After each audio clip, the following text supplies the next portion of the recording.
dafa mel ni da nga yàkkamti lii la nii lan moo waral loolu waaye xaaral xoolal balaa ngaa wax let me just greet the people first ngal be kontonne al to lanal kontongol la al bebe dawda dorong amba falale komin ko Sahel Network TV an tolle natale ko tanke dorong ay komin kake nyamin dorong bi ambe kacha kuma basdo la kacha mi yalan komin ko abe dendin na jata kende yalla bari jata kende amu fenneti mi yalan komin ko nga nyon tangola mati anum fana nga ambe kibarol fana nafirale kibarol mi yalan komin ko nga walla be Gambie banko ko ngani Gambie bang anyin bantala anyin lungol kono woto mu fenneti mi yalan komin ko nga jandi be programme when you come out my sister Linger Kontona, my beautiful sister, you know, black is always beautiful. I greet you, sister Linger. Yeah, nice. Nalunta kuma ba faram be janay ikapo miye komin ko Mr. Manneh mi yalan komin ko ate mo banku din kendol ti bari nga jande mba farala exactly ate la mu jumaati dorong ñi nga ambe duwala fa man setal la sa kayro nin tenku ngo sabatindi ñi nga Gambie banko kan anum fana nga ñi momorandi nga ñi ibe mi ngaba kan namu la kayro ti ñi nga man setal la ya sone andi bloko no ñi nga iba sutu no la ñaming woto sasa tol be loptano to ala man setal la sasa ñi nga farla ñi wuli kan min fana yalan komin ko ñi nga ibe ñi kasol to ala man setal la mako fo sala freedom also no nyaming anum fananga ni bota je nga amasata laye dema fo kana kuke ya nyin potenke nga ko mi yalan ko min ko wala sabula nyin iba murla je nyin alfal mi yalan ko min ko to la maral lati ala me nyin ila maral fengol nga maranya sone yandi le bulo kono woto mbafale ko min ko Sahel Network TV the morning. So this is Black Queen in this noble platform with Sister Linger and our amazing guest Manneh. You are welcome. Asalaamaaleykum mbokki àddina wërngal képp ñu ngi leen di nuyu di leen ziar ndokkeel leen ñaanal leen yàlla waaye di ko sàkku ci yéen ñu ngi sant yàlla subhanahu wa taala gannaaw bi ñu mayee fekkee beneen londi ñu ñëwaat ak yéen nag fii ci Sahel Network nee naa leen lépp loo xamante ne lent na ci seen bopp rek fii la mbir mi di leere Sahel Network di leen indil xibaar yu nga xamante ne nii mu ngi takku ci li nga xamante ne nii moom moo nekk di xew ci jamono bii ñu nekk nii ci réew mi. moo xam suñ wàlli wérgu yaram la moo xam li nga xamante ne nii mu ngi xew ci nguur gi moo xam li nga lépp loo xamante ne nii yëngu-yëngu la ci àddina bi tamit rek dinañ ci waxtaanee mu nekk mbir moo xamante ne nii mbir mu am solo la ñu ngi nuyu ki nga xamante ne nii moom lañ bokkal plateau bi di Black Queen ñu ngi koy nuyu di ko ziar waaye tamit ñu ngi nuyu ki nga xamante ne moom mooy Manneh di gan gu tedd macha allah ñu ngi koy nuyu bu baax a baax di nuyu ñi nga xamante ne ñoom ñoo nekk ci machine bi ku ci mel ni Abdou bi nga xamante ne nii moom moo toog wax dëgg yàlla waaye tamit ñu ngi nuyu Mr. Bacili di nuyu soxnaam di nuyu His Excellency président Adama Barrow ñaari soxna yi ak njabootam di dem ba ci hôpital bi di seet ñi fa nekk yàlla may leen wér di leen ñaanal yàlla gudd fan yàlla delloowaat leen ci seen i sago ñi nga xamante ne ñoom la caabi féetee ginnaaw ñu ngi ñaan yàlla ñoom i tamit ñu génn fa buñ def dara liy war a tax ñu delluwaat fa képp koo xamante ne i tamit waaye jiitu la ñu ngi ñaan yàlla oyofal suuf ci sa kaw jégal lay say bàkkaar yóbbu la àjjanay firdawsi di def spécial nuyoo ci ñi nga xamante ne nii ñoom ñoo nekk ci Facebook bi di ñu topp maa ngi leen di nuyu bu baax di leen ziar di am mbégte kontaan ci yéen di leen jaajëfal di wax rek ne ngeen continuer di ñu seetaan ñu leen ay indil xibaar yi nga xamante ne nii moom mooy xew ci mim réew waaye tamit ngeen ñuy leegal li nga xamante ne nii moom mooy suñ page bi su fekkente ne share bi tamit is possible ñu ngi ñaan ngeen share ko incha allah lii nag lañ leen fas yéene indil tey nag ci lundi bi nee naa leen dara di yomb comme niñ koy defee toujours gan gu màgg lañ am gan gu tedd te duma ko may dara fii ku fi ñëw duma la may dara dama lay puus ci miir bi ba mu sës rek. léegi loo bëgg da nga bëgg man ma baalal ko wala because da nga ne xam nga doo ko may dara. wala sans départ yow bu la neexee mën nga ko baal mais man li ngeen. déedéet non duma ko baal loolu du am kon xam nga du yomb. waaw kon yow it doo ko baal. are you prepared? waaw joxal ma ko mic bi kon baax na kon mu ngi noonu kon Mr. Manneh nuyul àddina rek nuyul waa Sahel Network. Good morning, listeners. As they rightly said, my name is Manneh, a trained nurse. First of all, I would like to thank all the listeners for this wonderful session, and I would say I am very pleased to be here today to elaborate on issues that are very significant, specifically in relation to the health sector. The two beautiful ladies here, I am saying thank you very much for this honorable invitation. I'm looking forward to a very successful discussion, inshallah. Thank you very much. Inshallah, thank you Inshallah. very much, Mr. Manneh. We are saying on behalf of Sahel Network TV, we appreciate you for honoring our invitation, but we will just have a short commercial break. When we come back, we start the discussion proper as far as our healthcare system of our beloved nation, the Gambia, is concerned. So.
Allah monen so programme wolen dorong biringa kontondiro kay an tefango aning sister Linger anen na luntang anyang kuma ba mi yalon komin ko anyanga no sole mati ate do ko ka nyanga Gambia banko kane nyanga loptan jamalto ando hani bi nyanga be system wala kono bayring anyanga Gambia nol be nyaaya gele ando momorande yalon komin ko ka Gambia la nyanga ko folo as far as na jata kende ya nyanga bunda is concerned be yal na komin ko there are so many challenges mi yalon komin ko nyanga Gambia nol ba face kang aning mol mi yalon komin ko be Gambia banko kang nyanga nyang masata laye nyang sasale kang woto nyanga diamo ko siala wado mol ka fala komin ko doctor lam problem molti wado mol ka fo no so lam problem molti wado la nyanga mol ka fo komin ko hani personal fang sometimes mol ke blame le anim fara escortol any wala molti mol mi yalan komin ko itol la ka sasa tol take care nyang most of the time aka bo nyanga very close nyanga people on la bala like our family members anum fana nga jama ko the Ministry of Health has a lot to do woto wala sabu ko le ko mbatu ngata invite nang isaje en sakata kono fanundi anum fana atol mo mi yalan ko min ka tole ben programme o jube ka nga Facebook live right now you all have you know a great role to play to make this conversation a very successful one because we are here to share important informations that the public need to know woto mbafule ko min ko mas Manneh isa for mole coming ko ite muna ite inspire you know to be a health personnel because ngajela coming ko there are so many professions mi yalon coming ko isa wasilol tanole but you choose you know to be a health worker so for no mole muna ite motivate what inspired you you know to choose this noble profession. All right, thank you very much the Black Queen. Very beautiful name indeed. Notwithstanding, with regard to your question, you know, nursing is a noble profession. You don't go there by virtue of as an option. It should be a choice that you make. Some of the mistakes that people make along the line of this work is the fact that perhaps you go to an extent in which you feel that you don't have a choice but to be a nurse. But to have the determination and choose to become a nurse is what put me into the field. The fact of the matter is that when I was young, I looked through my community. I have realized that not many or very few are health personnel.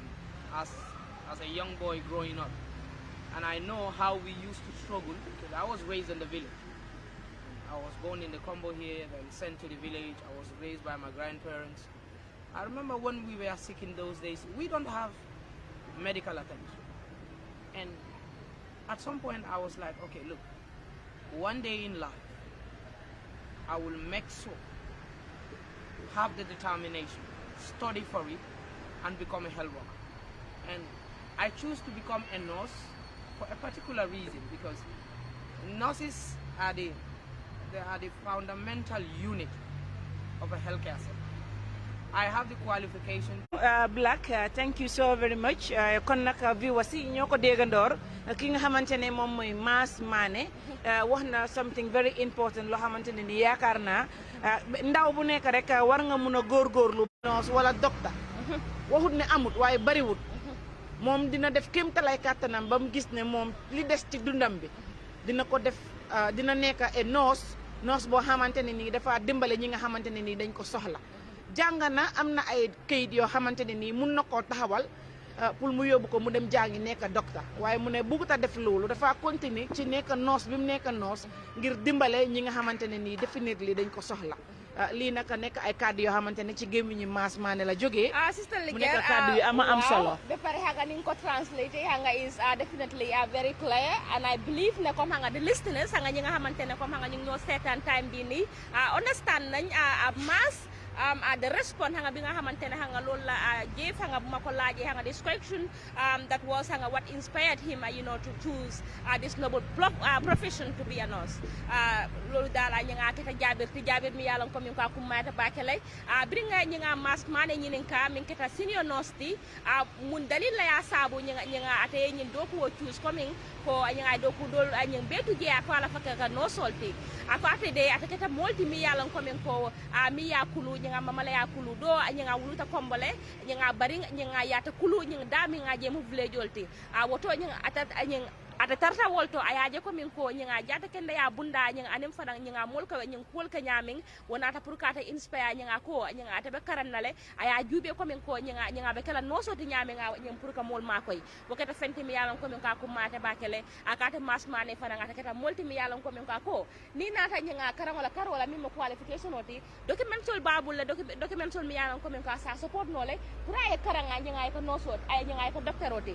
ako bari nga ata ya decide li ñinga pour que no soti anum fana nga qualify no so la mati for that being the case nga ka contente ba kele nga pour nay ñing kacha ko ma ba soto kacha mi yalon ko min ko be dendi nga jata kende ya ñing la bundal la auto ñi nga be kacha ñing continuer la dorong mba ñi kala ko ci biir waxam bi wax na ne bu muy daanel mu ne pare na pour tontu ñu bépp question boo xamante ne nii rek laaj nañ ko waaye du ko defati waaw dégala Sister Linguère xoolal bu ma waxee ak moom loolu laa ko wax ma ne ko ne ñun daal nga lu lëndëm rek nga fii la dee leere ma ne la du ko defati waaw sa xel na non déggoo ma de maga ko yar waaye dina xam ne man it maga ma yar te yow it maga la yar waaw so loolu moo tax nga ma ne waxtaan bi tey nga du yomb nga duñ bàyyi mu sedd te dara du jàll waaw dëgg la and I love the confidence Mass Manneh Gambia is our Gambia Gambia is our Gambia Gambia is our Gambia I repeat this 3 times, right? Because man feel na comme hanga without health there are so many things hanga yinga hawantene comme hanga cannot be done properly because health is first. Why hanga the situation hanga most of the time is sad hanga so de mesen lopitani nga gis hanga comme hanga the well-being of patients, and again hanga so de mesen lopitani hanga nga gis hanga suñ doctor yi ak suñ nurse yi comme hanga nuñ de mel is quite discouraging. So gisee ma wax lii hanga sometimes hanga dang dee gis na comme hanga professionalism daf dee des hanga si the health workers. It's not all of them though, but one rotten potato spoils the rest. So demee tamit hanga si escort si tamit dang dee gis na comme hanga there are certain things yi nga xamantene dañ ko dee condone, it's supposed not to be done because hanga nit munta feebar comme hanga nga bàyyi koo xamantene all age la comme mère wala pa nga ne let that person take care of that individual ko xamantene comme he or she needs someone to take care of him or her. I have seen all those things. And again tamit dang dee gis patient bi daf dee dem si lopitaan bi si hospital bi the person needs help but instead of being taken care of nga oh sadness la fa dee jëlee why do you think that okay the health workers sometimes nga dañ dee a struggle in that side is it because of our negligence or is it because they are not happy with the way they are treated by the minister the Ministry of Health because most of the time sa salary bi su doyut o nga dem lopitaan you don't have enough equipment yi nga xamantene dang ko wara use pour nga liggéey at least lo mën na la discourage is could those be some of the reasons why? Thank you very much for those beautiful questions, Black. To be honest, this is going to be an interesting conversation. One of the key things that I would like to elaborate on is you talked about the standard of care. Or should I say quality care? That's what is rendered to the patient. There are so many factors responsible for this, and most of the time, so they put in the system, you find it difficult to understand. And also, when you come into the hospital, you realize that most of the people who comes to the hospital came with a mindset. We know this very well, but I will leave that aside. Let me talk about the factors affecting the care, which is very important for people to know. I have been in the system, I am in the system, I understand, I have first-hand information, which means I know what is happening because I am part of what is happening. So, when you look at the hospital setting, for example, I will take EFSTH as an example. It's our main referral center. Of course, I've seen where you see people, they will tell, some patient is okay, you'll be Banjul D. I've seen that on so many occasions. The reason being is that they felt that they don't get the care that they need. But my sister, mostly we have human resource problem. We have material resource problem. Human resource in a sense that you have a ward of 22 patients. 22. But there is a ward of 24 patients. 24. In a particular shift, you have morning, afternoon, and night. In a particular shift, you have only 2 trained nurses and maybe 2 or 3 nurse attendants. Now you expect these 5 people, you have the qualification as a trained nurse to give utmost care to 24 people. In a particular shift, that is from, let's say, 8 a.m. to 2 p.m. So they can understand that the actual need of a patient, especially a critically ill patient, you realize that the care is a ratio of 1:1. Pour nga mëna jox patient bobu lum sox. Now ñu la jox 24. Out of that 24, 8 are critically ill. 8. Moy ñi nga xamné duñ mëna change sen bop il faut nga change. Duñ mëna lekka il faut nga feed. Duñ mëna ton sen position il faut nga ton len. But it's only you who has to do that. So the only option bu nga am moy to improvise the human resources or the extra human resources that you have on the ground. That is the escort. We tell the escort that okay, su bëggé use toilet nga tiyé ko nga yobu ko. Because you have to deal with another critically ill where you will prioritize their care based on the need. So these are major factors. Of course, the second factor is material resources. To be honest with you, our health sector, there is lack of material. This is the hard factor. There is no further debate on that. Okay. You will need certain things you don't have it. I can tell you we use our own finance most of the time to get some of these things for the patients. Okay?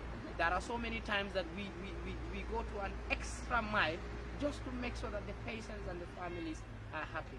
Sometimes you cannot directly say it's coming from the ministry. It's internal managerial problem. Okay? Sometimes I say it's attitudinal indiscipline within the healthcare system. But this doesn't apply to everybody. Some managers are very good, they are hardworking, they are determined. So perhaps I will leave it here for now, and then we will have a long way to go. Small. waaw dina xumba dina dagan. Waaw. dégg ngeen li nga xamante ne maas maye na ko fi léegi. mu nekk mbir mu am solo macha allah maas nga wax lu am solo waaye man dama laa delloowaat li nga xamante ne nii moom mooy question bi nga anta léegi nii bala ma ciy waxtaan. muy que ne bu fekkente ne yéen waa lapitaan óor na leen ne 5 nurses ñoom ñoo nekk si room bi with 24 patients and I thought ne yéen nurses yi fa nekk sax xam ngeen ne yet still students are lack Experience. No, not even the experience. Now, what I'm trying to say is, hundreds of people are out there looking for work. Why is it that they are not employed to help those people? Hundreds of people. Okay. I mean, hundreds of people. Yeah, Sister Linger. Understand? Yeah, bala nga ñëw So, foofu noonu. mu nekk mbir moo xamante ne nii yaakaar naa ne su fekkente ne yaa ngay liggéey ci lopitaan bi soo wéetoo ak sa boss war nga di leen wax ne leen yéen kat 5 nurses ñoo fi nekk wala 3 nurses ñoo nekk si room bi and there are many other people sitting out there looking for work and they can employ them ñun umpale wuñ ne Gambia suñu youth si dañ need employment jàng nañ because fi mu nekk soo demee si université bi yaakaar naa ne health sector bi sax moo fa ëppa kon loolu ñun umpale wuñ ko ñu ngi ci dëkk bi tamit te xam nañ lan moo nekk di xew mu wax tamit ci biir waxam lu very important su fekkente ne ñoom 5 nurses wala 4 nurses ñoo nekk si ci comme nga ne si ward ward comme nga ne Gamtel wala anywhere léegi patient yooyu noonu ñoom 8 patient yu gën a feebar si out of 24 bi te ñoom 5 nurses yooyu noonu rek ñoo fa nekk pour help but dama dee gis si biir lopitaan bi dañ dee bàyyi malade bu nekk dañ la dee mën a bàyyi ak benn nit koo xamante ne ku laa dimbale especially su fekkente ne comme da nga soona trop dañ la dee mën a bàyyi ak sa benn nit comme mu nekk fa pour help ok su fekkee loolu am na I think ne yow nurse bi loo busy someone else is there to help understand nga in that case su fekkente ne yow yaa ngi attend kenn ak benn nurse yow because suñ ko defee 5 nurses lu mu boni su fekkee 3 la wala 2 yi ñoo dañ de nekk qualified nurse like him understand nga ñeneen ñi ñoo de nekk assistant ok yow benn qualified bi soo jëlee benn assistant kenn jël qualified kenn jël benn assistant doo def si patient bi 1 hour wala 30 minutes most of the time joxe garab moo leen dee gën a yaagal sax si patient yi wala comme mu soona torop nga war a ñëw check ko pour xool su dee da ngeen ko solal drip or blood or whatever because ñun tamit dañ dee dem lopitaan xam nañ lan moo fa nekk understand nga waaye maas man ban tey mënuma d'accord ak yow waaw yéen da ngeen dee def seen level best but yet still ñun dañ na dafa des lu tax ñu ne dafa des mooy ne li nga xamante ne nii nit ñi loolu lañ dee bugga xam nañ ne mënuloo jël sa time bi yëpp nga jox ko benn nit loolu mënut a nekka Sister Linger tonya ñing kacamu kacati mi yalan ko min ko akuma ta bakele ñing ko min akuma sa ñamin dorong andu bi ko mi ya fa ñamin dorong xale bi def raada bi noonu mere ko naa ko may trop dara wa holal gisuloo dama tobee xanaa waaye yow sahal na do TV ren dorong alla monen so programme o bi fanangal yajele ngalun tan kuma bani sutale jallun tan mi yalan ko min ko senior no so mati nabe kacha kuma basuto kan mi yalan ko min ko abe dendinga jata ken ya bundalla bayri be yalan ne ko min ko jata ken ya mo fennati mi yalan ko min ko kuma yata bakele ita development o fono la in any nation ya tara jata ken ya nyanga sembenni karalale walla jata ken ya bunda ma nga nying sembo soto woto nyinga biringa nginin ka ko tinke kay ko problem mol be loptano tole mi yalan ko min ko docteur ol ka face nosol ka face personal ka face aning nyinga escort ol mi yalan ko min ko tolle ka personal fana nyinga take care bot ay nyinga ka jela ko min ko tuma nyen tumodo personal mi yalan ko min ko safa tele mu sasa toti atele mu kuran toti nyinga alafta min na fango nyinga ko soto no mune wo sabu ko atede tonya niaje ada ko ta pour kanana jang pour ka tonya fo ani fana ngabo pour ka fo nyen ko ba laari nge nyame nga wo dalilo wala ya sindi jang woto ako jele problem o soto problem mi yalan ko min ko iga fay ko human resources problem ani material resources nyanga problem na ko human resources wala mu ko min ko anyang hadama dingol mi yalan ko min ko min kata anyang healthcare anyanga woka solti min nyanta pour ka courant tol tekkaya they don't have enough ni aja ko they don't have enough because ni a jube ni be qualify ñi tombondiro kala mol mi yalan ko min ko wala qualify ta ñi man siya jama ka tara gel dama ñi pour que ñi ndangol support so ni data wodo mi yalan ko min ko maybe 24 patients ñi wala be je ñi andunga ye patient 8 so mi yalan ko min ko they are in a very critical situation so yaje ko min ko ñi wodo ñi ko maybe you have only 5 nurses and among the 5 nurses is only 2 who is qualified so ka gela wo fananga ke ñi challenge lati ako material resources ani nata woto ñi boro la karola ani ñi jorangal mi yalan ko min ko itol no sol ñi ko wala use min ba ko min ko ani glove wala ani plastal ni ani ku ko tan ku kotengol mi yalan ko min ko tele do ko keno la yanga koma wol be mo fenete mi yalan ko min ko aka ke problem balti ako barin jama ka ko min ko problem wa ministry la ya barin ni korosi ro ka fanan management issue la yanga aka ka wolti comme leadership because ni ta do ku la ika nyanga nyaton kol so gele mi yalan ko min ko to la ka responsible nyanga ko dol la ako ama fo ko min ko belon da bari jama be je nyanga ika kealas ba kala nyanga iko bagasul nyang control nyame wo fana mo kuti mi yalan ko min ko abetol la nyanga jata kende ya bundato milkata no solti nyanga be batande kam bakele anum fanang o dalilo kanga pesen jama nyanga niyo ka nyang tu nyang lottano to ako because ataka mo ele mo jama ka fu ko min ko banjul lottano to kana pesen samba je because nya samba je aka fale ako because of experience mi yalan ko min ko ka jeje o dalilo ka wala sabo nga ika silale ando niya ko senta black queen ba fala ko min ko dan it is sad banjul sa ko min ko being the major referral hospital woto ñom dañu wara setat sen bop parce que su fekente ne ya ngay yobu nit ci lopitaan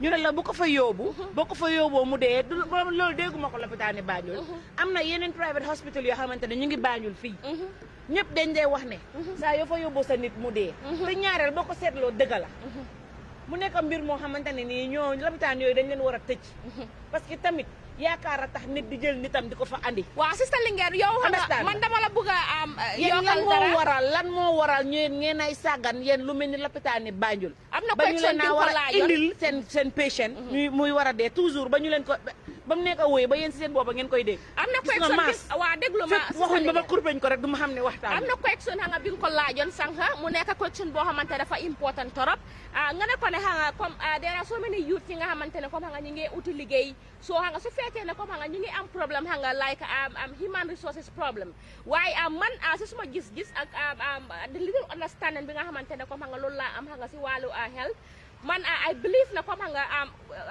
liggéeykaay boobu noonu is not made for people ñi nga xamante ne comme nga they are not trained for it because nga there the life of people is concerned understand nga comme nga soo jëlee nit koo xamante ne comme nga doesn't understand anything about health issues waaw nga comme dinaa ñëw nga waaw nga jël kooku noonu ok nga jël kooku noonu every one of them dama am part bu ñu la train ok when it comes to employment of nurses dafa am lu bari lu ñu war a understand Gambia dañ am a system of education when it comes to health we have the school of nursing and midwifery in Banjul. We have the school of nursing department within the University of the Gambia. Of course, we have other sister school of nursing, that is CHN school and the SEN schools, which is in Bansang and Mansakongo, I believe. Yeah. But in the Gambia, you will realize that every year, the government is graduating maybe only 1 or 2 batch of nurses every year. And how many batches do you think should have been graduated? No, you know, that depends on the system. That depends on the government educational system. That depends on how many schools, nursing schools or government nursing schools are credible enough to graduate registered nurses. Okay, we have one. Now it's better. Before, every year is one class. When this class graduate, the other class that are in the second year will go to the third year. First year will come to the second year, and they will have new intakes. So you have 3 batches within the program, and the final batch will leave. And usually, at most, is even 40, not even more than that, or 45 people every year, trained nurses. And perhaps out of that class, maybe 3 or 5 of them are private students. that means they pay for themselves. You have no obligation on them. They will go and work wherever they want. Now, Banjul alone can consume a whole class. I can tell you that. Sure. But unfortunately, you have to distribute these nurses within the length and breadth of this country. There are facilities in this country. They don't even have a trained nurse as we speak. Not even an RN, that is a registered nurse. Not a nurse attendant, SCN nurse or CHN nurse. Maybe they just have a volunteers or a nurse attendant. Facilities, I mean, within places in this country. And these are major facilities, I can tell you that. Major facilities. Or they have only an SCN nurse or SCN midwife nurse. Only one person. A whole facility. They will wake him up even 2 a.m., 4 a.m. These are the issues. But like I said, there are so many things that you wouldn't understand if you are not in the system. And we cannot blame the society or the public for their grief and anger and frustration and disappointment. We understand all this. We wish we could do better. We wish there is a better way that we can... Do not look at me that way, that sympathize. That we can it strive will not and then, me from and asking then Mas what pass I want all to these ask things. him. I do understand. And I do accept what you're trying to say. Yes. Hopefully you're getting me. But yet still Mas. Man, I think ne, su fekkente ne every per year, per annum, 40 people graduate. Okay, in that 40 people, what do you think? Don't you think ne, the government then they should try and change their system? System change is what we need in our healthcare system. This is something very serious. Jigéen ñi dee labor is just too much. Even without labor. In a very critical and delicate area. Well, okay, indeed, Sister and I Lige, think it's supposed to be. yeah, anyway, like I told you, because the healthcare system is something that need to be looked at properly. Yes. Because the healthcare system, I believe there are so many things that are happening that are not right, that should supposed not to be done, I have accepted you know, because I believe that the RVTH here, you know, they said they are on renovation, right? But before, like, there are so many wards, if you enter there, you know, you see things that are just so abnormal, you know, and I am so happy that you made mention of something. You said, you know, you think the problem, where the problem lies is management. You know, most of that, is part of it. Like, many people would blame the ministry, but I believe, you know, if people do blame the ministry, we have to blame them. The reason being, okay, the ministry is a body that oversees, you know, the health system. So I believe if they are doing their job exactly the way they're supposed to do it, they should be able to know, you know, some of the challenges that the healthcare system is going through, and be able to find solutions, possible solutions that can that can help, you know, both the patients and the health workers. Because this is not healthy, you know. Every time people talking about, okay, our nurses are not trying, our doctors are this, our doctors are that, or our nurses are this, you know, people don't feel happy to say that because they are our own brothers and sisters. Black. Yeah. That is a societal concept. Okay. Then when you realize, the people that we serve don't have confidence in us. We know this. Okay, don't have confidence in us. Does that mean you people don't know what you're doing? That is why the people don't have confidence in you. No, let me come. That's what I'm saying. You see, that is what they call misconception. Yeah, I know. Now, when people develop misconception against you, it's very difficult to change their mindset. I can tell you this. I have sat in many occasions where I will hear somebody say, the nurse is that, the doctor that, the nurse is that, the doctor that. But honest to God, no, let me come. Honest to God, if you take your time to interview most of them, you will realize that they don't even have a direct impact or effect with the nurse or the doctor. But they will tell you, suma sister wahna, suma nijaay mune, ki mune, suma auntie kero dafa demon fofu, mune li lañ ko def, li lañ ko def. I'm not saying that we don't. Yes.